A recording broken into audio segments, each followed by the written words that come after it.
Comment tu ferais pour qu'en France, tu deviennes le meilleur copywriter, voire faire partie des 1%? Est-ce que tu veux la réponse du coach copywriting un peu gentil qui te fait une vidéo YouTube là-dessus, ou est-ce que tu veux une vraie réponse crue? C'est d'avoir des... J'ai rencontré des dizaines de copywriters, et mec, 8 copywriters sur 10, c'est des bolos, deuxième pépite, parmi les 8 pépites que de base, je fais payer ce cours très cher. Et bon, je te le partage ici en avant-première. Comment faire partie du top 1% des meilleurs copywriters, comment maîtriser le storytelling à la perfection et comment utiliser l'IA aujourd'hui en 2026, c'est les 3 points principaux qui sont sortis de ce call que j'ai eu avec Mathis hier matin. Je l'ai coaché pendant près de 45 minutes sur tous les points les plus importants à savoir et à mettre en place en tant que copywriter, et ce qui de base devait être juste un petit appel de bilan, un petit appel de coaching, s'est transformé en véritable coaching individuel sous testostérone pendant 45 minutes, et j'ai décidé, au vu de la quantité de valeur que je lui ai partagée, de partager aussi avec toi directement le rendu de cet appel. Donc je t'en dis pas plus, je te laisse découvrir tout l'appel et je te conseille de prendre des notes parce que ce que tu vas découvrir est juste inédit. Tu peux pas écrire si tu sais pas à qui tu parles, et c'est pour ça, c'est une des choses que je peux te conseiller à chaque fois que tu vas écrire. Tu vas imaginer du coup un avatar fictif, mais cet avatar, si tu écris souvent pour le même, tu prends une photo random sur internet, tu lui donnes un prénom, tu lui donnes un âge, tu lui donnes des trucs. Une photo d'un gars, tu fais This person don't exist, ou tu prends une photo de n'importe qui, tu le colles, et du coup, tu le parles à lui ou à elle. N'hésite pas sur la partie mise en page aussi, comme je t'ai dit. Là, du coup, sur ordi, ça passe, mais sur téléphone, je vais l'ouvrir sur téléphone, tu vas voir, ça va être un gros pâté, quoi. Et 80% des textes vont être écrits vont être lus surtout sur téléphone.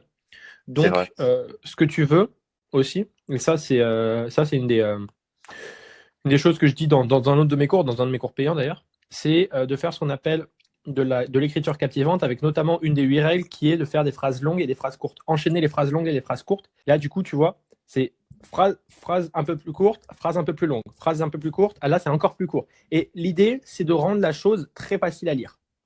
Que ce soit le plus simple et le plus lisible possible. Comme ça, quand tu arrives, là, tu as une phrase très longue, là, tu as une phrase plus courte. Là, tu as 3 petites phrases courtes. Longue, court, longue, court, longue, court. Tu vois? J'ai même pas fait attention, hein. En le faisant, j'y pense plus maintenant. Mais c'est ce qui permet, même si ça va être un résultat qui va être oral, parce que cette publicité, elle va être tournée à l'oral, eh bien c'est la même chose. Long, court, long, court, long, long, court, long, long, court. Et à chaque fois, c'est tout le temps ça. Que ce soit dans des publicités, que ce soit dans une page de capture, du coup une landing page, ou que ce soit directement dans une VSL, hop, à chaque fois, l'idée, c'est d'avoir quelque chose de hyper lisible. Quand je compare, là, tu vois, c'est beaucoup plus compact. Ouais, c'est compact. Donc, la première chose que tu peux faire, regarde, je prends ton fichier, je le copie et je te montre rapidement. Attends, je vais faire exactement comme toi. Tu vois, tac, tac, tac. Hop, là, tu peux couper. Mais. Ouais. Non, attends, je crois que c'est vraiment pas assez. J'ai l'impression qu'il y a un truc qui. Double. Voilà. C'est comme si tu sautais des lignes. Il y a une grosse différence là. C'est bien plus aéré. Oh, ça me donne envie de la dire directement. Il y a un peu de gras. C'est cool, t'as mis un peu de gras ici, etc. Bon, je sais pas si c'est toi ou c'est uniquement Claude, etc. Non, c'est vraiment moi. Non, pour le coup, c'est moi. Okay. Enfin, ça, le pâté là, hop, double, boum. C'est bien plus lisible. C'est mieux. C'est mieux, et ça va te permettre de... Hop, je fais ça, interligne double, boum. Et parfois aussi, du coup, quand tu vas être adapté sur téléphone, y en a, ils font ça. Je vais pas ouvrir tous mes emails, mais ils font que des petites phrases comme ça. Et du coup, ils coupent en plein milieu des phrases. Et du coup, le rendu est hyper court et hyper sharp. Donc, c'est vraiment pas mal. Effectivement, un truc assez important, parce que là, c'est du storytelling, c'est bien. Mais encore une fois, ce genre de storytelling va marcher si si la personne, on va dire, le lecteur te connaît. Moi, j'arrive, je fais du storytelling sur ma page Insta, sur mon YouTube, sur mon school, ça va matcher parce que les gens me connaissent déjà, ils ont déjà vécu vu mon contenu. Toi, tu arrives, tu t'envoies un email à personne comme ça, la personne ne te connaît pas. What's in it for me? Tu comprends cette phrase, le What's in it for me? Tu en as déjà entendu parler? Oui, c'est vrai. Ouais. Qu'est-ce qu'il y a là-dedans pour moi? Qu'est-ce que j'ai à y gagner? Et là, du coup, dans le début de l'email, je ne sais pas trop ce que j'ai à y gagner. Dans le sens où elle pleurait dans son métro, 6 mois après, tout a changé. Ok, ça, c'est pas mal.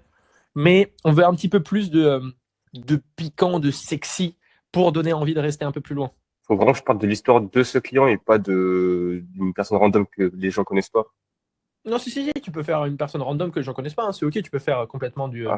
inventé. Parce que ce qu'on veut, c'est raconter des histoires, qu'elles soient vraies ou pas, personne n'ira vérifier, tu vois ce que je veux dire? C'est mieux si elle est vraie, mais derrière, c'est ok. Là où j'aime pas trop aussi, c'est Sophia, c'est une personne comme toi, une salariée, etc. Et d'un seul coup, aujourd'hui, elle gagne 5K par mois avec le copywriting. Le switch est un petit peu, comme je te disais, ça fait partie des parasites de la vente. Il y a de la suspicion. Je suis un peu sceptique, tu vois. Genre, Ouais. de quoi, comment ça? Genre, explique un petit peu comment est-ce qu'elle a fait. Elle a découvert elle est tombée sur une publicité. Elle a décidé de me faire confiance avec en achetant le programme. Et je peux te dire qu'au début, c'était pas si facile.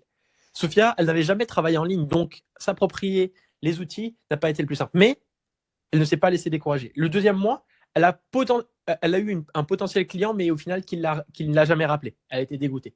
Mais ce qu'on a fait, tu vois ce que je veux dire? Tu crées. Ok. Est-ce que tu connais le parcours du héros? Non. C'est quelque chose qu'on apprend en storytelling. The Hero Journey, tu tapes ça et c'est exactement ça. Soit la personne part de chez elle, soit quelque chose arrive à elle. Dans One Piece, Luffy, il va dans Grand Line. Oui, c'est vrai. C'est ça, c'est le début. Dans Naruto, c'est plutôt les incidents viennent au village. Ça, c'est ce qu'il connaît, ça, c'est ce qu'il ne connaît pas. Il va à l'aventure. Il y a une aide surnaturelle qui arrive.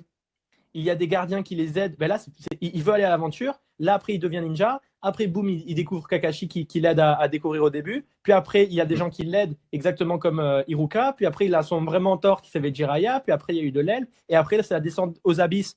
Quand c'est à quel moment qu'il y a une descente aux abysses dans Naruto? C'est Bah, Sasuke, non? Enfin, non? ouais, voilà, c'est ça. Ça peut être ce genre de combat quand il perd contre Sasuke à la vallée de la fin. Ensuite, il y a une transformation, mais pendant 2 ans, il va venir s'entraîner. Après, boum, il revient. Et puis après, il découvre qu'il est trop fort, il défonce Pain. Et après, il retourne ici. Et après, il y a un nouveau Colonne Aventure. Et tu vois ce que je veux dire? Et c'est exactement le même schéma, c'est ça le pire. Hein. C'est le même schéma. Tu regardes Lord C'est of the Rings, exactement le même. tu regardes One Piece, tu regardes Harry Potter. Tous suivent ça. Et quand tu fais du storytelling, surtout quand tu parles d'un client, c'est exactement ce qu'on veut faire. Là, tu vois, j'ai un de mes clients qui a 19 ans aussi, il s'appelle Loni. Il m'a rejoint il y a 2 mois sur mon accompagnement directement.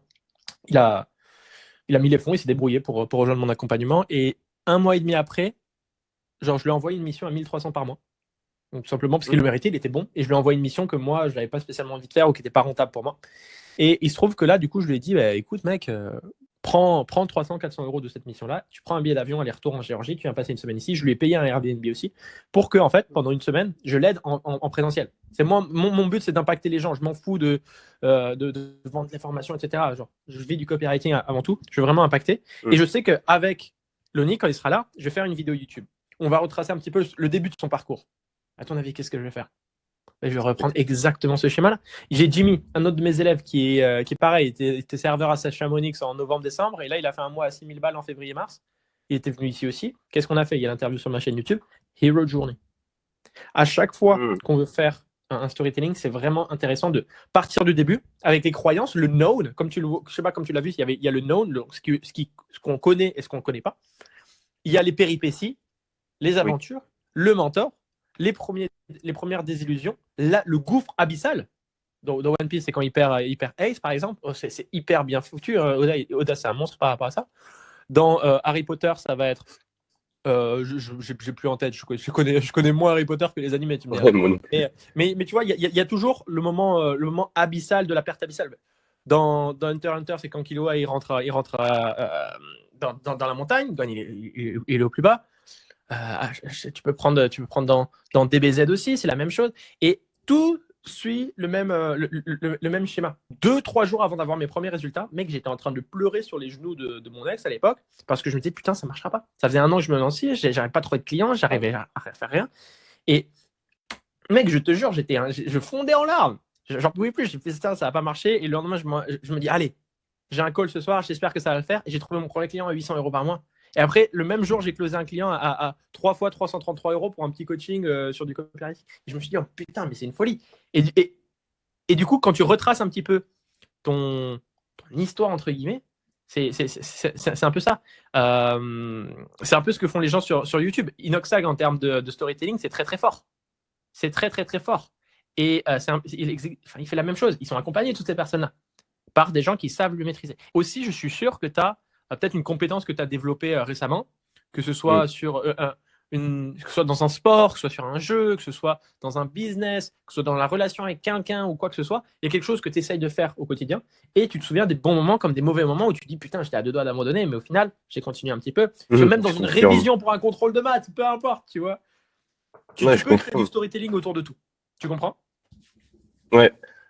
Donc là, par exemple, dans notre cas, ce que au lieu de mettre aujourd'hui grâce au copywriting, je voudrais refaire une contextualisation et je veux vraiment retrace avec le schéma si tu que veux Sophia a passé. si tu veux faire du bon storytelling, fais du vrai storytelling et utilise du coup ce schéma-là en disant, tu vois, Amélie aujourd'hui, elle fait un peu plus de 6 423 € par mois. Elle a décidé de déménager aux Baléares avec sa fille. Et cette vie-là, elle l'imaginait même pas il y a un an. Parce qu'Amélie, il y a un an, à cette heure-là, elle était dans la ligne 6 pour la défense. Non pas pour un travail en tant qu'avocat, en tant que truc d'affaires, mais en tant que femme de ménage. Elle était femme de ménage dans une grande entreprise de la défense et je pourrais dire qu'elle était comme toi. Vous êtes partis du même endroit, mais je pense vraiment que Amélie, ou je sais pas, on va dire Amélie, Amélie, elle est partie de plus loin encore. Parce qu'elle a perdu ses parents quand elle avait 7 ans. Et tu vois, tu crées une distance, un gap, et tu te dis, putain, si elle est partie de là, elle a réussi à avoir ça en un an, moi qui suis déjà dans une situation peut-être moins médiocre ou moins dans la merde, qu'est-ce qui me manque? Et du coup, la personne me dit, putain, c'est possible pour elle, c'est possible pour moi. Et ça fait partie de l'identification, qui est un des chapitres aussi que je partage dans le school. Je donne énormément de valeur dans le school, je t'invite à tout bouffer. Genre, vraiment. Mais là, le but, c'est vraiment de détruire, détruire les croyances limitantes, genre. C'est ça, c'est en mode, ah ouais, putain. Et ça permet de faire ce qu'on appelle de la persuasion. C'est exactement ce que je suis en train de faire en prenant cet appel avec toi, en partageant dans le school ou quoi que ce soit. Moi, je ne vends rien directement. Moi, je fais des propositions, je partage ce que je sais. Et c'est les personnes qui vont se dire, putain, j'ai eu tellement de valeur offerte de ce mec. Qu'est-ce que ça va être si je paye derrière? Qu'est-ce que je vais avoir comme contenu, comme méthode? C'est exactement ce que je fais moi. Et c'est exactement ce que tu peux faire toi. Parce que la personne va s'identifier, va se dire, ok, putain, c'est solide. Qu'est-ce que je vais découvrir? Hop là, je mets un truc dans la barre. C'est trop puissant. Et ça, il faut apprendre à l'utiliser. Ce qu'on appelle du coup la persuasion, c'est persuader la personne, mais avant, persuasion. Et ça, je le fais par exemple avec une story. Par exemple, il y a 2 jours, j'ai fait une journée à peu près à 1 200 €. Trop bien. Je vais mettre une story et je vais mettre Classic Monday. Genre lundi normal. Qu'est-ce que ça veut dire? C'est-à-dire que pour moi, c'est normal. Ah putain, le mec, il fait de l'argent et c'est normal pour lui. Putain, je veux trop être comme lui. Et c'est cette idée-là qu'on veut avoir en tant que copywriter, en tant que marketeur. C'est être dans la tête du prospect. Parce que jusqu'à aujourd'hui, peut-être que lorsque tu écris des textes, tu écris pour toi, tu dis que ça te fait kiffer, tu utilises des méthodes, mais n'oublie pas que tu écris pour quelqu'un. Et c'est là où tu as du What's in it for me. Qu'est-ce que mon audience veut voir sur Instagram? Qu'est-ce que mon audience veut voir en vidéo YouTube? Eh bien, au-delà de juste l'aspect copywriting, elle veut me voir moi. Elle veut voir l'acteur, comment je suis l'acteur de ma vie et à quel point est-ce que mon idée, c'est d'être moi-même à 110%. Je transpire la personnalité pour que la personne se dise, oh putain, je veux faire pareil. Et du coup, quand tu racontes l'histoire, le storytelling, c'est exactement ce qu'on veut. Ça peut t'aider, ça va? Ça t'aide? Ah ouais, de fou. Non, mais là, de fou. Carrément, je peux le réécrire, là, le storytelling de Sophia, sur la partie, au lieu de faire une transition directe comme ça. Exactement. Complètement d'accord. Mais moi, j'ai une question. Ouais, c'est ce que j'allais te demander. Moi, j'ai une question. Et franchement, la question, vu qu'aujourd'hui, comme tu l'as dit, il y a des copywriters qui se proclament copywriters, qui ne sont pas forcément les meilleurs copywriters, que ce soit en France ou aux États-Unis. Ouais. Comment tu ferais pour qu'en France, tu deviennes le meilleur copywriter, voire faire partie des 1% des gens, des copywriters, les meilleurs, tu vois, sur le marché français, voire si on peut extendre dans d'autres pays, voire dans le monde. Ouais, je comprends ce que tu veux dire, c'est pas français. Étendre. Tu veux extension du territoire, c'est vraiment. Ouais, voilà, mais oui, Kikenkai, voilà, tout ça. Ok. Est-ce que tu veux la réponse du coach copywriting un peu gentil qui te fait une vidéo YouTube là-dessus, ou est-ce que tu veux une vraie réponse crue? Le plus cru possible. Le plus cru possible, ok. J'en ai fait, c'était marrant parce que j'ai tourné 2 reels hier. Je sais pas si tu me suis sur Insta, mais en ce moment j'essaie de faire plus de qualité, tu vois ce que je veux dire. J'essaye de mettre un peu d'IA dessus, vraiment donner de la valeur. Et pareil, j'ai des vidéos YouTube qui sont sorties là-dessus, je t'inviterai à la regarder une ou deux, je passerai le lien. C'est d'avoir des couilles en fait. Parce que mec, des copywriters, c'est exactement le script de mon reels d'hier, ça fait un peu plus de 4 ans moi, que je fais ça, j'ai fait plusieurs millions pour mes clients, j'ai fait des mois à plus de 30K, etc. C'est trop bien. J'ai rencontré des dizaines de copywriters Et mec, 8 copywriters sur 10, c'est des bolos. C'est des sgags. Ils ne prennent pas soin d'eux, ils ne prennent pas soin de leur image, ils ne savent pas parler, ils n'ont aucune confiance en eux. Moi-même, quand j'avais 20 ans, 21 ans, quand je me suis lancé, quand tu as 18 ans, c'est OK. Mais si tu veux vraiment en faire une carrière, il va falloir penser comme un professionnel et qu'aussi avoir des couilles. Parce que, en tant que copywriter, tu écris un peu dans l'ombre. Du coup, tu t'en fous un petit peu de ton apparence, tu t'en fous un petit peu de ce que tu dis, ce que tu fais, etc. Tu t'en fous, tu écris tes textes, tu prends tes 1000, 2000 balles, tu es content. Mais si tu veux en faire un vrai projet qui fait vraiment de l'oseille, comme moi, j'ai voulu le faire, comme certains de mes clients ont voulu le faire, eh bien, crois-moi derrière qu'il va falloir aussi devenir le type de personne qu'on a envie de croire, qu'on a envie d'incarner, dont on a confiance. Tu vois ce que je veux dire? Hier, j'étais à un événement, un pote a fait une crémaillère chez lui, on n'était que les entrepreneurs. Je voyais très bien le type de personne qu'il y avait. La personne ne prenait pas soin d'elle, elle était mal sapée, elle bégayait, elle avait un body language bizarre. Là où moi, j'ai fait ce travail-là, à un moment, je parle, il y a tout le monde qui m'écoute. Parce que j'ai fait ce travail-là. Et ça, c'est vraiment ce que je partageais aux copywriters. Et du coup, je t'ai dit, il y a Jimmy, il y a 2 mois, qui était ici, un de mes élèves qui est devenu mon bras droit derrière. J'ai fait une vidéo, c'est comment dépasser les 100 000 euros par an en tant que copywriter. Et dedans, tu retrouveras énormément de conseils comme ça. Je t'invite à la voir. Elle est un peu longue, elle dure 1 heure, mais ça va être l'heure la plus rentable que tu regarderas de cette année, je pense. Parce que c'est tous ces conseils-là de sois hyper audacieux, sois hyper fier, sois hyper, parfois même prétentieux un petit peu parce qu'on veut travailler avec des winners. Oui. Moi, quand j'embauche quelqu'un, je veux pas quelqu'un qui soit sûr de lui à 98%. Je veux quelqu'un qui soit sûr de lui à 100%. Même si derrière, il ne me délivre pas, s'il y a une erreur ou quoi que ce soit, c'est pas grave. Je veux bosser avec des putains de winners. Et c'est exactement comme ça que je me comporte en appel, que ce soit avec des clients, que ce soit pour du coaching exactement comme ça, ou soit avec du B2B et des clients qui font des 100K, 200K, 300K par mois. Je leur dis, seul que tu es capable de faire ça, mais bien sûr. Bien sûr. Je n'ai jamais touché l'outil, je ne sais pas le faire, je ne l'ai jamais fait. Mais bien sûr, je suis ce mec et je t'invite à devenir ce mec qui est capable de faire les choses, qui est capable de prendre les responsabilités, qui est capable d'aider un client dans une situation de merde. Parce que derrière, en fait, tu vas devenir ce qu'on appelle un A-player. Et un A-player, c'est le prestataire qu'on appelle pour n'importe quelle chose. J'ai des clients qui, peu importe leur question, ils viennent me voir. Parce qu'ils savent que seul a la réponse. Que ce soit pour avoir un media maker, que ce soit pour essayer de comprendre pourquoi est-ce que son ads ne marche pas, que ce soit pour savoir pourquoi est-ce que ses emails ne se délivrent pas, seul a la réponse. Et parce que je me comporte comme ça, et je leur dis clairement, et ils voient que quand je suis en appel, j'ai une confiance. Et cette confiance, elle n'est pas innée, c'est un alter ego. J'ai le seul perso, et j'ai le seul business. Là, c'est le seul business qui te parle. Il y a 25 minutes, peut-être un peu plus, il y a 1 heure, je jouais à LoL dans mon lit. C'était le seul personne. Je me suis dit, tranquille, hier soir, je me suis couché un peu tard, je me suis dit, tranquille, je sais que je prends mon premier call, après je bosse un peu. C'est nickel. Mais tu vois, c'est à avoir cette partie-là. Donc oui, ça se trouve, c'est me tirer une balle dans le pied que de te dire ça me crée de la concurrence, etc. Mais je préfère être cru et je préfère te partager les vraies choses qui vont faire la différence plutôt que de dire, utilise AIDA, utilise cette technique, utilise...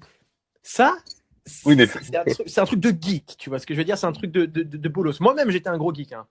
Je le sais. Mais sur la partie business, mec, tu dois passer un step et surtout, le step doit être personnel plus que professionnel. En mode, je deviens ce mec qui, dans le copywriting, va exceller. Mais si tu veux devenir ce mec qui va exceller dans le montage, ça ne change rien. Tu veux devenir ce mec qui va exceller, qui a confiance en lui et qui est capable d'aller chercher des résultats. Tu comprends? Ça fait sens? Ouais, ça fait sens. C'est vraiment ce que je veux partager parce que il faut arrêter de se cacher, il faut être fier, il faut être vu. Parce que entre un mec qui prospecte sur Instagram avec une photo de profil d'une montagne, d'un chien, d'un personnage d'animé ou de lui bizarre, et un mec qui a un compte professionnel, qui se fait chier à acheter la petite bulle Instagram bleue à 16 balles, qui se fait chier à faire des photos un peu stylées, à mettre une bio assez travaillée, et qui a un message travaillé. Et du coup, l'image que tu renvoies de manière digitale, ta présence digitale, est plus clean, eh bien, crois-moi derrière qu'on va vouloir bosser plutôt avec lui qu'avec lui. Et tes compétences, en tant que copywriter, vraiment, si tu veux avoir des résultats et faire partie du 1%, comme tu disais, ne sont pas la priorité. Dans le sens où tu n'as pas besoin d'être le meilleur. Tu as juste besoin d'être meilleur que tes clients. Mais surtout, là où tu dois être le meilleur, c'est par rapport aux autres. Oui, c'est ça. Qu'est-ce que tu renvoies? Qu'est-ce que tu dégages? Est-ce qu'en appel, tu es confiant? Est-ce que lorsque tu délivres une V1 et tu expliques au client que la V1 sera peut-être pas hyper bonne, mais qu'on va faire ci, on va faire ça, on va faire ça. Mec, les meilleurs copywriters que je connaisse, ils sont soit hyper laids, soit hyper cons, soit tu n'as pas envie de leur faire confiance, en fait. Il n'y en a que quelques-uns qui arrivent à faire cet effort-là. Et c'est pas facile. Tu dois détruire un peu la version de toi-même actuelle, mais ça va te permettre de passer un step derrière que tu n'imaginais même pas. Alors, quel email en particulier? Le coût d'une action. J'ai ajouté l'avatar de Michael.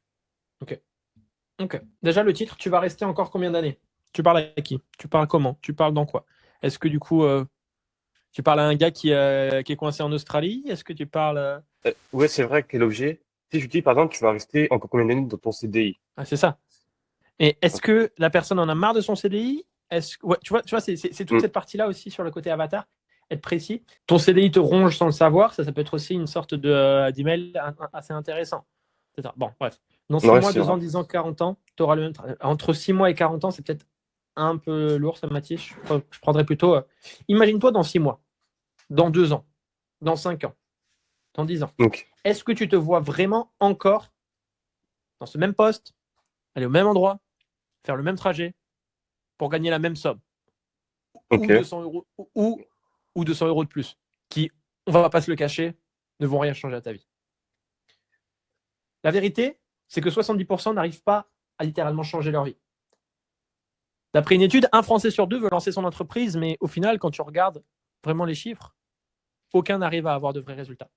Et le problème, c'est pas ton job actuel, c'est pas ta confiance actuelle, c'est pas tes compétences, c'est que tu n'as pas les méthodes, tu n'as pas le système. Je suis en train d'écrire un email de tête. Hein. J'ai absolument rien. C'est juste de l'info. Mais là, je me rends compte que là, tu es vraiment en train de tout. Non, c'est fort, c'est fort.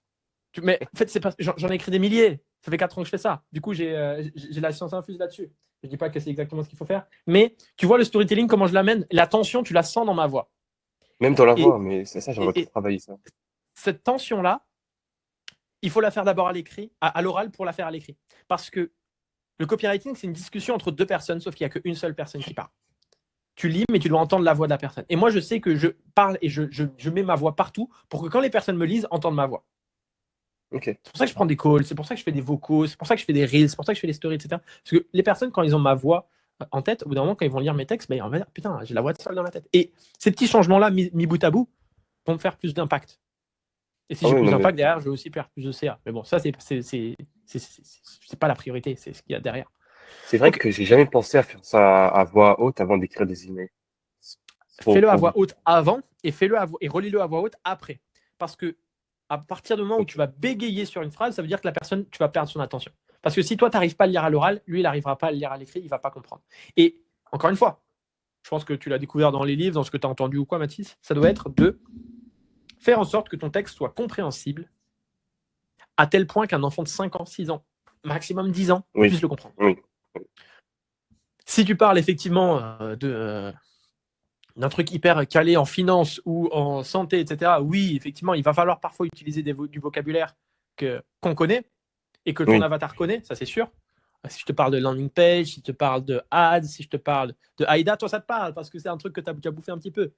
J'ai ma chérie à côté, bon, même si c'est dans une autre langue ou quoi que ce soit, je lui parle de ça, elle est perdue.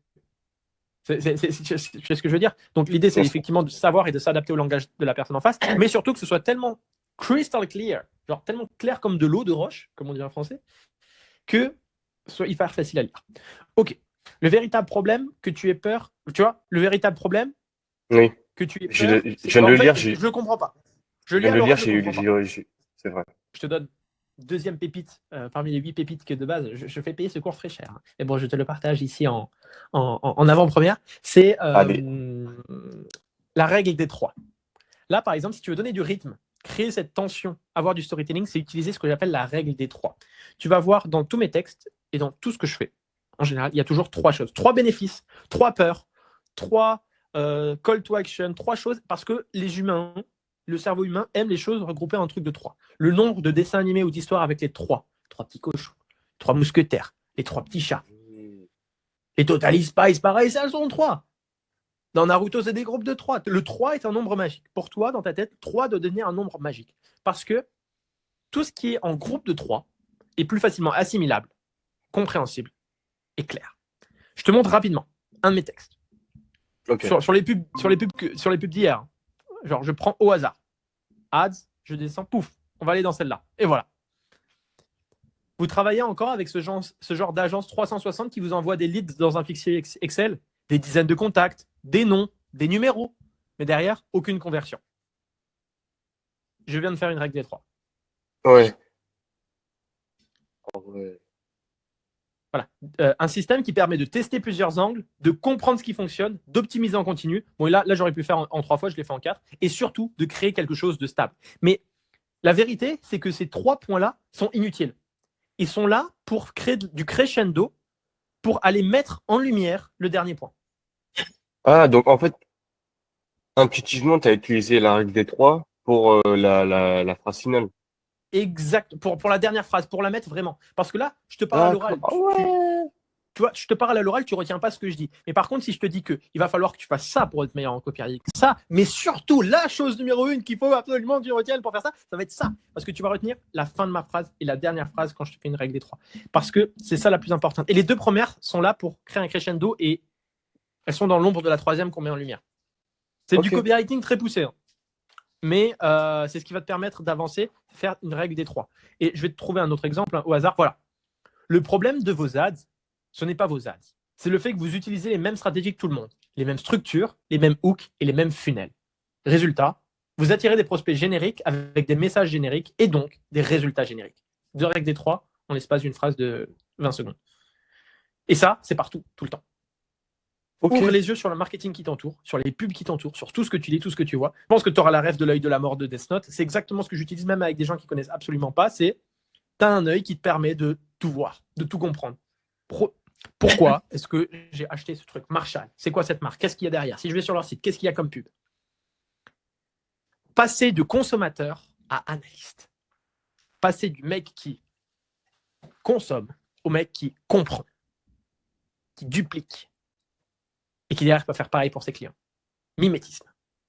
Je suis en train de te délivrer tellement de choses, mec. Le but, c'est que ce soit hyper facile à lire. Comme je te disais, c'est la suspicion, la confusion et l'ennui.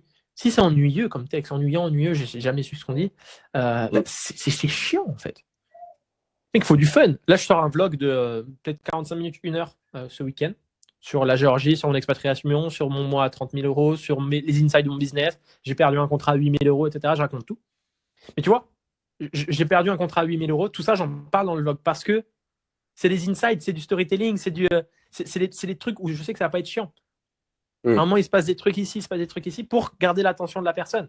C'est toujours ça ce qu'on veut. C'est garder l'attention, faire comprendre que la meilleure chose qu'elle a à faire, c'est de lire mon texte en tant que copywriter. Ou du moins d'écouter l'ads ou de voir la publicité ou quoi que ce soit. Mais c'est vraiment ce qu'on veut garder en tête. Et ça, il n'y aura jamais de fin. Tu progresseras toujours. Et c'est ça l'avantage. C'est ça qui est cool dans ce game aussi, c'est que tu finiras jamais de progresser. Et je crois que c'est vrai, mais la plupart des entrepreneurs, ils continuent d'apprendre même à l'âge de 60-70 ans. Et ce qui est différencié des salariés qui apprennent vite fait une formation de 6 mois et après il faut le même job pendant 40 ans sans vraiment apprendre de nouvelles choses. Si on après oui, ça dépend. Il y a énormément de choses qui diffèrent, tu vois. Je vois, mon père était enseignant pendant 40 ans, 45 ans. Il était épanoui dans ce qu'il faisait. À chaque fois, il apprenait de nouveaux trucs sur les enfants, sur l'éducation. Il a vu des 4-5 générations différentes d'élèves, ce genre de trucs. Donc, effectivement, tu apprends des différentes choses. Ah oui. Mais quand c'est du secrétariat ou ce genre de truc, ou c'est de l'ingénierie, mais dans la même chose, en fait, je pense que les gens se voient la face derrière un travail qui, en fait, ça c'est propre à chacun. Mais si tu es là dans cet appel et que tu as pris le temps de faire ça, etc., que tu as rejoint le school, c'est parce qu'il y a quelque chose en toi aussi qui veut plus. Tu vois ce que je veux dire? Donc, tu es d'accord pour dire que, en fait, les gens se cachent derrière un voile de sécurité, mais c'est selon moi un manque aussi d'audace. Parce que l'être humain n'est pas fait pour être enfermé quelque part, il est fait pour construire, pour découvrir, pour apprendre. Et les gens qui me disent « Ah, mais moi, je vois ce que tu fais est cool, mais moi, je sais que c'est pas fait pour moi je préfère ça. » Je pense qu'au fond d'eux, ils se mentent un peu à eux-mêmes. C'est peut-être pas du tout le cas, je sais pas. Mais c'est ma vision des choses, n'en déplaise aux haters. C'est un rêve, ça a des objectifs, c'est ce genre de choses. Moi, je sais que... Et mec, ce qui me fait kiffer le plus, là, c'est que j'ai un rêve de visiter le Japon, je ne l'ai pas encore fait. Mais là, demain, je peux y aller. Je peux rester 3 mois. Il n'y a personne qui m'en empêche. J'ai les fonds pour... Il n'y a rien qui m'empêche. Et du coup, le fait de savoir que je peux le faire me donne aussi une certaine légèreté. ma voiture de rêve, actuellement, je peux me l'acheter. J'ai le cash pour me l'acheter. Je vais pas le faire spécialement parce que c'est une dépense con. J'ai pas envie de dépenser 80% de mon oseille dans une voiture, mais je peux le faire. Et du coup, ce côté-là aussi, ça te donne une liberté que tu n'as que grâce à l'entrepreneuriat, selon moi. Parce que chacun a du coup sa vision des choses. Toi, c'est aller habiter à la montagne ou aller faire un sommet ici à droite à gauche ou quoi que ce soit. Ça peut être ça, comme ça peut être. Là, j'ai Lonnie, l'élève dont je te parlais, lui, c'est aller aux US pour s'entraîner à la boxe. Parce que c'est là-bas qui est le berceau de la boxe. Il veut aller là-bas. Mais pareil, ça coûte de l'argent pour y aller, pour rester, etc. Lui, c'est son truc. Donc, chacun, du coup, a son why un peu par rapport à ça. Et l'idée, c'est d'être le plus clair et de sortir de cette prison un petit peu dorée qu'on peint avec le côté job, en fait. Ouais, bah, évidemment. Et ça, par contre, c'est quelque chose qu'il faut avoir et qui n'est pas facile et que tout le monde n'est pas prêt à assumer, c'est que tu es responsable de ta vie. Et si tu fais pas le taf, personne va le faire. La part dans laquelle je suis, pas quelqu'un d'autre qui le paye pour moi. C'est moi qui vais le chercher à la sueur de mon front. Et ça, je comprends qu'il y ait des personnes qui ne soient pas prêtes à le faire. Par contre, celles qui sont prêtes à aller le faire, le jeu en vaut largement la chandelle. Donc, mec. En fait, la constance, c'est la clé. Ouais, c'est ça. Mec, si je peux te donner un conseil, c'est si tu kiffes vraiment le truc, fais-le à fond. Si tu veux faire du copy ou n'importe quel autre type de business ou de l'indépendance, etc., mais genre, mets-toi à fond et genre, kiffe le truc et dis-toi que c'est pas si loin que ça. C'est pas si compliqué que ça. Et c'est atteignable. Genre, c'est vraiment atteignable. Faut juste comprendre les bonnes choses, avoir les bonnes informations, être aidé et suivi par les bonnes personnes aussi. Personnes qui ont les résultats que tu veux avoir. Écoute que ceux qui ont les résultats que tu veux avoir. Écoute pas les autres. Et la suite, après, c'est qu'une question de temps. Si tu veux les bonnes actions. Ça prenne 3 mois, 6 mois ou 1 an, on s'en fout. Ce qu'on veut, c'est atteindre la destination. C'est sûr. Après, en fait, ce qui me freine un petit peu, c'est un peu les études à côté, vu que je devais rédiger par exemple de ce profil, j'ai dû mettre plus de temps sur ça que sur le copy. Ça, c'était il y a 2 semaines. En fait, je sens que une fois que tu vois, j'aurais fini d'obtenir mon diplôme et que je me sentirais libéré, et que je me la donne vraiment à 100% sur copy pendant 2 mois avant de reprendre les cours, je pense que je peux faire un truc, là. Honnêtement, je pourrais te dire oui, hein, mais c'est penser que à ce moment-là, ça va être bien et du coup, etc. Non, c'est pas une fois que j'aurai mon diplôme, c'est pas c'est dans 5 ans, c'est pas maintenant. Dans le sens où j'ai un client là, Hugo, qui lui a terminé ses études d'ingénieur. Là, c'est sa dernière année, il a eu ses examens il y a 2 semaines et là jusqu'en août, il est libre. Et du coup, lui, ça fait 1 an et demi qu'il attend ça. Il s'est lancé avec moi il y a 2 mois. Parce qu'il savait qu'il allait avoir cette période, il savait qu'il voulait être accompagné par rapport à ça, etc. Et du coup, là, il bosse bien. Mais arrivé à cette période-là, il n'était pas spécialement organisé parce que tout le temps, il pensait mais ça va, je vais le faire à ce moment-là. Je vais le faire à ce moment-là. Je vais le faire à ce moment-là. Mais non, mais l'urgence, elle est maintenant, mec. L'apprentissage, il est maintenant. Donc, ça, c'est super important. Il y a qui d'autre? Il y a Aaron, il a rejoint mon accompagnement avec. Lonnie, il a rejoint l'accompagnement avec Aaron, ils sont deux meilleurs potes. Je leur ai fait une offre double. Et Aaron, il est toujours en BTS lui aussi, 2e année de BTS. Et il ne peut pas venir en Géorgie parce que il a ses horaires, il a ses cours, il a ses examens. Et à côté, il a ses cours. Mais mec, ça ne lui a pas empêché de trouver 2 missions. Alors, ce mois-ci, à les gérer. Je lui ai envoyé un client il n'y a pas longtemps. Il a fait le site internet pour ma chérie, je l'ai payé pour ça aussi. Parce que c'est une question de priorité aussi. Parce que tu n'as pas besoin de travailler plus de 3 heures par jour pour avoir des premiers vrais résultats en tant que copy. Si tu veux faire tes premiers 3, 4, 5 cas par mois, 3 heures par jour, c'est nickel. Moi, je sais que je travaille énormément. Parce que derrière, je veux faire plus de chiffres, mais aussi je fais du contenu, je gère ci. Là, dans 2 heures, j'ai un podcast avec quelqu'un d'autre. J'ai une collaboration hier qui est arrivée. En plus de ça, je gère plusieurs trucs parce que c'est mon kiff. Et parce que je peux y mettre 100% de mon temps. Mais il y a des journées... je bosse pas, c'est OK. Mais actuellement, si c'est en côté études, c'est toute une question d'organisation. Si tu arrives à te mettre 10 heures par semaine, c'est largement suffisant pour commencer à faire tes armes, progresser et trouver tes premiers clients d'ici 2 mois. Mais, par contre, il faut être sérieux par rapport à ça. Il faut s'organiser. Si tu dis 10 heures, c'est pas moins. C'est de la progression, de la prospection, de l'itération. Tu vas voir ça dans mes vidéos aussi, ce que j'appelle le cycle d'hyper-learning. C'est comme ça que j'ai appris le russe en 3 mois, j'ai appris la guitare, etc. C'est vraiment le côté, je fais quelque chose, ensuite j'apprends, après j'analyse et je réitère. Par exemple, tu vas écrire un texte, c'est de la merde, tu le sais. Après, tu vas apprendre. Tu vas regarder une de mes vidéos, tu vas regarder un bouquin, tu vas regarder un truc sur copie. Ensuite, tu vas aller analyser. Donc, tu vas aller analyser ce que j'ai fait, tu vas regarder la correction que j'ai fait avec quelqu'un d'autre, etc. Et ensuite, avec toutes ces infos-là, tu vas itérer ton texte de base. C'est exactement ce que tu as fait ici. Tu as fait tes emails, tu t'es fait un retour. Ensuite, tu allais étudier. J'espère pour toi que tu allais regarder 2-3 vidéos dans le school parce que c'est bombe de valeur. Ensuite, on a analysé ensemble. Tu vas aller analyser mes retours, etc.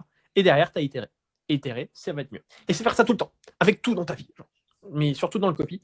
Et tu te cales ces heures-là de manière sérieuse dans ton emploi du temps, quitte à enlever 1 heure de sport ici, ou de gaming ici, ou de sortie ici, parce que tu sais pourquoi tu le fais. Et tu sais quel est ton objectif derrière. Derrière, ça va te permettre d'aller chercher de plus gros résultats, d'être sérieux et de faire uniquement que 3 choses en tant que copywriter. Ta vie se résume à 3 choses. Hein. Délivrer, progresser, prospecter. Délivrer tes clients, prospecter de nouveaux clients et progresser en copie. Actuellement, tu n'as pas de clients. Et tu n'as peut-être pas le niveau pour aller prospecter. Donc, la seule chose que tu as à faire, c'est progresser. Une fois que c'est assez bon, et moi, en général, ce que je fais passer à mes élèves, c'est une sorte de test final dans le sens où tu dis, OK, là, ton copy est assez solide pour être sur le marché. Parce que si tu vas sur le marché et que tu n'es pas assez bon, ça ne sert à rien. Tu vas te faire retourner la gueule. Tu vas faire perdre du temps à des entrepreneurs. Tu vas toi-même perdre du temps. Tu ne vas pas faire d'argent. Tu vas être déçu, etc. Je préfère, au lieu de te jeter dans le grand bain comme ça, directement, je préfère quand même que tu aies les bases. Parce que je dis à mes élèves, non, on va d'abord, je vais te faire passer un test. Et une fois que je sais que c'est bon, là, tu peux aller sur le marché. Et une fois que c'est fait, derrière, tu vas progresser. Et prospecter. Tu fais que les deux choses. Et une fois que tu as tes premiers clients, bah, tu progresses, tu prospectes et tu délivres.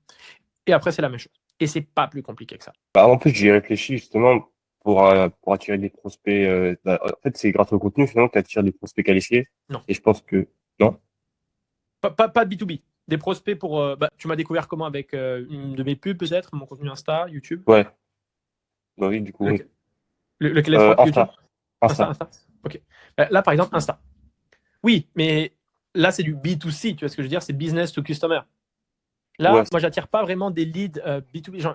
Oui, récemment, j'en ai attiré plus. Mais sur les 4 années de contenu que j'ai fait sur Insta, c'est moins de 10%. Okay. 10%, c'est mon contenu. 15%, c'est ma prospection. 75%, c'est quelque chose de secret que je te délivrerai uniquement dans mon produit qui va être disponible ce soir jusqu'à 99%. Le mec qui veut faire sa promotion. Genre, l'abonnement gratuit à Seul Copywriting est expiré. Veuillez remettre des trucs. Non, 75%, ça va être du réseau. Tous les derniers clients que j'ai eus, c'est un mec que j'ai rencontré à Bangkok, c'est devenu mon pote. Lui, il bosse là-dessus. C'est que des. Hier, j'étais que avec des potes entrepreneurs. Il y en a un qui est dans l'immobilier. Il y en a un qui est powerlifter. Il y en a une, elle fait du closing. Il y en a un, je ne sais pas ce qu'il fait. Et le dernier, il a une agence marketing aux US. Et tout ça, tous ces business-là, ils ont besoin de copywriting un jour ou l'autre. Et qui sait par qui ils vont passer? Par le random dans leur DM, le mec qui crée un peu de contenu bizarre, ou directement le mec qu'ils ont rencontré, tu vois ce que je veux dire, IRL, qui a réussi à être stylé, à leur parler, à être confiant, même si c'est plus cher au final. Tu vois ce que je veux dire? Bah, quand tu as un réseau puissant, bah, ça. De ouf. Donc, ça, c'est vraiment trop puissant. Bon, il se trouve qu'actuellement, peut-être que. Je sais pas ce qu'il y a en termes d'événements à Amiens, mais l'idée, c'est quand même de te débrouiller pour comprendre un petit peu ce qu'il y a autour de toi pour potentiellement faire du réseau, serrer des mains, rencontrer du monde, etc. C'est trop puissant. Ok, mec, je pense qu'on a pas mal de choses, t'as pas mal de choses à revoir aussi. On a tellement de trucs, franchement. La seule chose que je veux, c'est que tout ce que je t'ai partagé ici, le temps que j'ai investi aussi avec toi, je veux qu'il soit rentabilisé de ton côté et que ce soit pas juste des paroles en l'air qui finissent au fin fond de ta tête ou au fin fond de ton fantôme. Je veux vraiment que tu appliques parce que si je prends ce temps-là, c'est vraiment parce que je veux impacter le monde, c'est vraiment impacter en termes de copie. Je sais que je peux t'aider. Donc c'est pour ça que je prends ce temps-là. Donc fais en sorte de mettre en pratique vraiment tout ce que je t'ai partagé, s'il te plaît. Genre, ce serait. T'inquiète pas, je vais poster des séquences et d'autres trucs sur le school. T'inquiète pas, et tu pourras même checker. S'il te plaît. Voilà, mais corrige-moi de façon crue ce que tu veux, mais fais-moi du feedback cru. Je vais en prendre avec plaisir. Ouais, prends du feedback, un max de feedback et bouffe les cours du school. Même si c'est ah putain, c'est long, etc. Enfin, mec, les insights que tu vas avoir, les compétences que tu vas développer, sont des compétences que tu vas garder littéralement toute ta vie et qui vont te permettre de faire genre beaucoup d'argent si tu les utilises bien. J'ai une dernière question. Et là, c'est la toute dernière. Tous les gens, parce que quand je développe, hein, quand j'en parle vite fait à quelques personnes, ils ont tous dit la même chose. Mais comment tu vas faire avec l'IA qui va se déployer et tout le monde, et l'IA va faire tout à la place du coopérateur? En fait, j'ai envie de dire, l'IA ne peut pas faire ce que le coopérateur fait parce que l'approche humaine. Mais si toi, tu as vraiment une réponse plus claire par rapport à ça, je voudrais bien. Parce que, j'ai eu la même question hier. Hein. Genre, je l'ai aussi tout le temps. Ma réponse est toujours la même. Moi, je dis que je suis content. Je suis content parce que je peux faire 3 fois plus de taf en 3 fois moins de temps. Du coup, je gagne 3 fois plus d'argent. Encore une fois, tu as vu une règle des 3. Autre chose, c'est que ça va créer un gap énorme et abyssal entre les mauvais copywriters, donc les copywriters, et les bons copywriters qui vont réussir à utiliser l'IA à leur avantage. Dans le sens où je vois ça comme un maraîcher. Un maraîcher qui fait ce potage. Il fait 100 tomates par mois. Imaginons, il arrive à créer 100 tomates par mois avec son potage. C'est super. Maintenant, tu vois un gars random qui n'a jamais développé de tomates, à qui tu donnes un putain de tracteur dernière génération. Crois-moi qu'il ne va pas réussir à faire de la tomate parce qu'il n'a pas les compétences, il n'a pas les notions et il ne sait pas comment optimiser un potager. Mais par contre, tu donnes un tracteur dernière génération au mec qui est déjà chaud en potage, en jardinier, etc. Lui, il va directement savoir quoi faire. Et il va vraiment passer à l'étape d'après. Il va passer de 100 tomates par mois à 1000 tomates par mois. Et c'est exactement la même chose. C'est ce que je dis dans mes vidéos et c'est ce que je dis aux personnes. Ça va créer un gap entre les mauvais et les bons et ça va propulser les bons sur une autre stratosphère. Parce que l'IA a beau produire des textes, si tu ne sais pas si le texte est bon ou pas. Je suis d'accord. Tu vois ce que je veux dire? Parce que c'est pas l'IA qui a des résultats, c'est le copywriter. Exactement. Parce que le job du copywriter, c'est aller faire quelque chose que toi, tu comprends pas ou toi-même, tu n'as pas le niveau d'aller faire, d'écriture. Mais tout le monde peut écrire. C'est comme tout le monde peut taper dans un sac de boxe. Tout le monde peut taper dans un ballon au foot. Mais combien vont taper le ballon comme le fait Cristiano Ronaldo? Combien vont taper comme le fait, je sais pas, McGregor ou n'importe quel gars qui fait de la bagarre? Du coup, c'est la même chose. Tu peux écrire. Hein. C'est ce que je dis avec les clients. Franchement, ils me disent, ouais, je pense que je vais faire avec l'IA. Fais-le avec l'IA. Même fais-le toi-même. Fais ce que tu veux. Mais tu ne sauras pas si c'est bon ou mauvais. Et après, tu vas te demander pourquoi ça ne convertit pas. Ah ouais. Ok. L'argument du maraîcher, il est incroyable. C'est ça. L'objection, bon, c'est une objection, hein, c'est vraiment on essaye de t'attaquer. La pire défense, ce serait de répondre en mode défensif. Moi, je suis pas en mode défensif, je suis ouais, exactement. C'est comme quand quelqu'un me dit ouais, ton produit il est trop cher. Tu vois, il est trop cher. Il est même peut-être beaucoup plus cher que mes concurrents. Mais à ton avis, pourquoi? On ne se rend pas compte, mais moi, je sais que la promesse que j'ai, c'est d'aller chercher 3 000 € par mois avec le copy de façon garantie. Je sais que mon prix est largement suffisant quand je sais que la personne va pouvoir avoir ces résultats-là. C'est une question, c'est une question de valeur précise, de comment tu vois le prix au final de l'investissement que tu vas mettre par rapport à ton futur. Exactement. C'est pour ça que maintenant, j'achète des programmes à plusieurs milliers d'euros, parfois même à 5 chiffres, sans bégayer, parce que je sais ce que ça va me rapporter derrière. Dans le sens où si le produit est mauvais, le marketing est bon, tu vas vendre. Mais si le produit est bon et le marketing est mauvais, tu vas pas vendre. Ça, c'est déjà un peu triste. Mais ton produit doit être ton marketing, ça c'est vrai. Dans le sens où ton produit doit vraiment être excellent. Je l'ai compris il n'y a pas longtemps. C'est pour ça que j'ai fait le school. C'est pour ça que j'ai repris l'accompagnement. C'est pour ça que j'ai amélioré énormément de choses dans ce que je fais pour délivrer du mieux possible mes clients. Parce que derrière, je vois les résultats et je sais qu'ils me recommandent de ouf. Ok, mec, je vais devoir enchaîner de mon côté. C'est un plaisir. J'espère avoir pu t'aider. Moi, je vais m'y mettre tout de suite. Là. Et let's go. Franchement, let's go. Merci pour les conseils et le call était vraiment super. Allez, je t'envoie le patom aussi. Ciao, ciao. À plus, Mathis.